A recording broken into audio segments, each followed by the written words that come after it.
So we're running a little behind schedule, so I'm going to ask the speakers to cut their presentations a little short. We get allocated 20 minutes per speech, and I'm going to ask you to cut it to 15 minutes to get us back on schedule, because we really want to focus on the breakout sessions. We want this to be an interactive discussion about the topics we're going to talk about today. Let me bring up my presentation.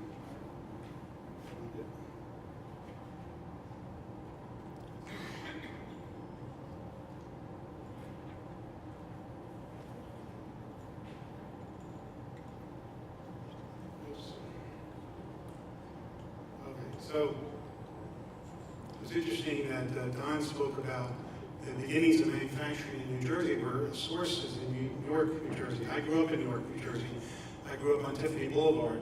It's called Tiffany Boulevard because Mr. Tiffany had his manufacturing plant at the end of the block.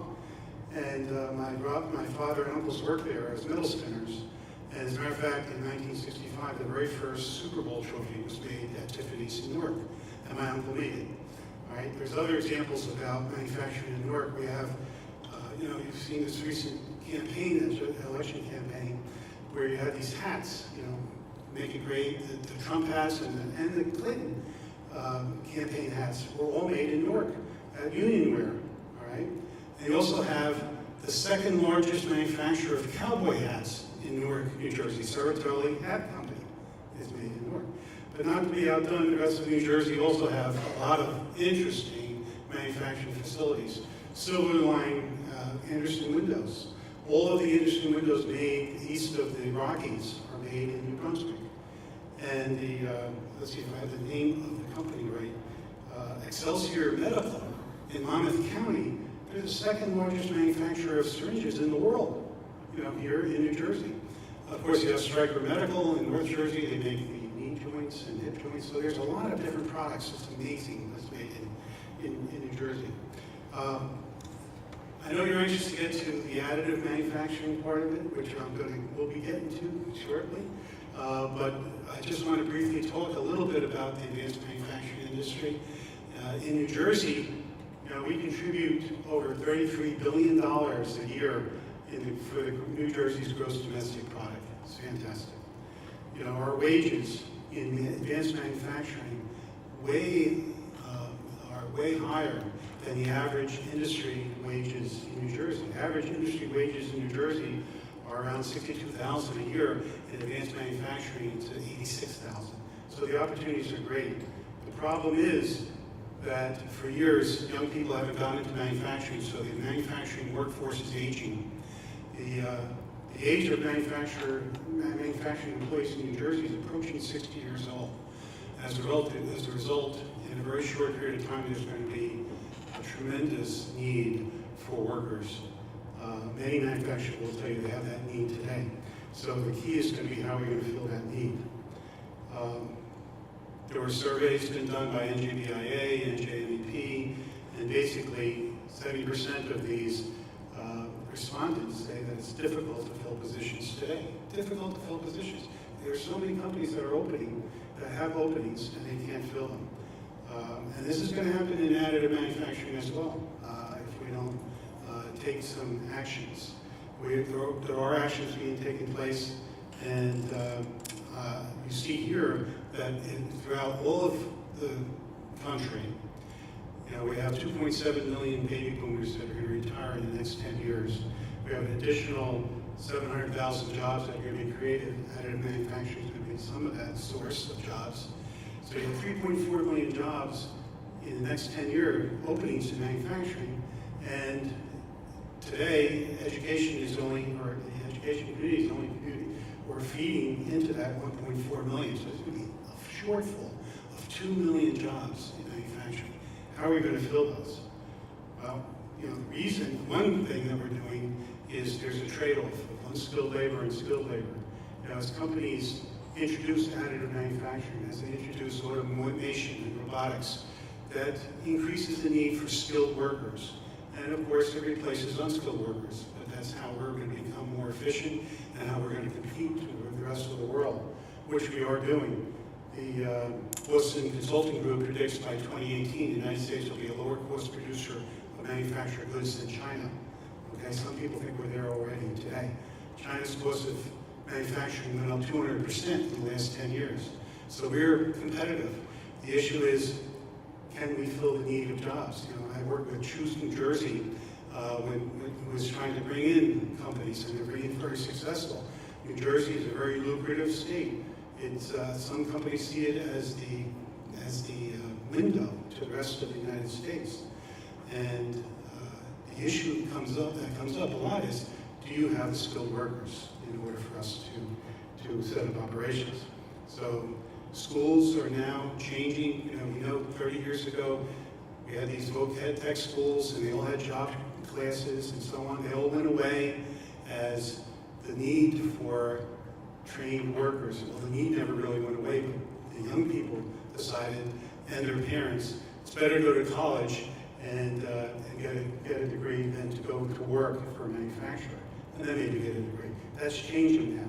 So a lot of the voc tech schools or CE schools are developing advanced manufacturing training programs, and we are now looking at apprenticeships in New Jersey in a stronger sense. It hasn't been focused enough. We have Donna Scalia from the U.S. Office of Apprenticeships here. I'll tell you in a few minutes a little bit more about what we're doing there.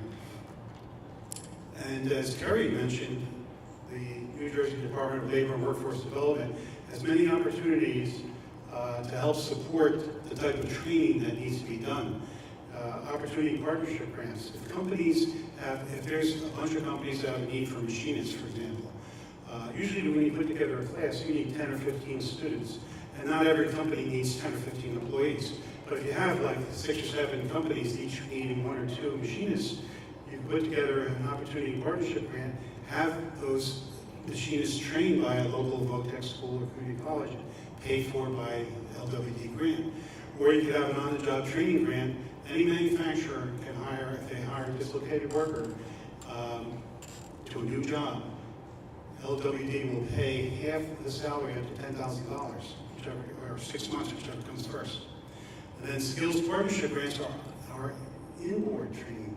Those are the training for your current workers, or your current workforce. You could get training if you want to upgrade your workforce to learn about lean manufacturing, whatever.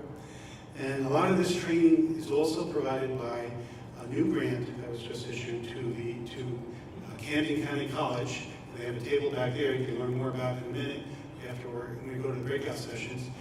This is the Talent Development Center that has funding, $900,000 in funding available for training, half for incumbent worker training and half for new employee training. So that's something that you should definitely consider. I mentioned about apprenticeships. We have a program called MegaForce, which whereby we are going to become a sponsor for apprenticeships in the state of New Jersey, otherwise known as registered internships. Okay. The reason that's critical, we have Sally Nadler back there. She's the manager of MegaForce, and we're rolling that out now in the state of New Jersey. The reason it's critical is a lot of companies realize that they can't hire employees, they can't find skilled workers, okay? They can't find experienced workers, they've got to train them themselves. So we have a formal apprenticeship program or registered internship program where these young people and even older adults can get the type of training and certification that this registered internship provides. You build employee loyalty, and you've got the type of experienced person that you want. So if you want to learn more about that, Sally's back there. And in order to get the interest up to get into manufacturing, as I said earlier, young people and their parents have been learning for the past 30 years, have said, let's go to college. To be successful, go to college. How many kids do you know today went to college and are still flipping burgers, right? So the point is, what we would really like them to do is to go into manufacturing and have the company pay for their college education. Why not do that? Dream Into It is a program that we use in order to market manufacturing to young people. And finally, what I have trying to do at the direction of the Department of Labor Workforce Development is create high-quality, employer-driven partnerships in the state of New Jersey in order to get the information the right information for manufacturers. These are committees and organizations that are run by manufacturers in 3 sections of the state, North, Central, and South. And we have a 4th one in South Jersey for the food processing manufacturing group. And this is, again, these are organizations led by manufacturers. The idea is for them to do needs assessments to determine what needs to be developed as far as training programs. And then we have economic pathways committees and outreach committees. Just to let you know, our first food processing manufacturing talent tip or target industry partnership is going to be next December 6th down in South Jersey. If you want to know more information about it, I'll be available all day.